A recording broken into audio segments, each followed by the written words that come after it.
Satan is sexualizing everything. Everything. I'm not surprised when I see on Instagram, Facebook, TikTok,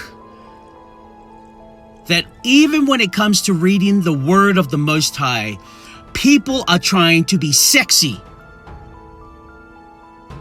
Because the Jezebel spirit is in the assembly.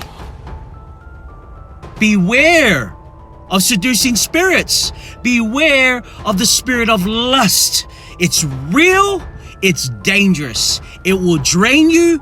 It will destroy you in the end. And my brothers and my sisters who are listening to this message right now, may Yahuwah give you and I the strength to flee from the spirit of lust.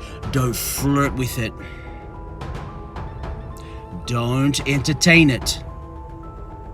Because when you start sowing the little seeds of lust, what does the word say? You reap what you sow.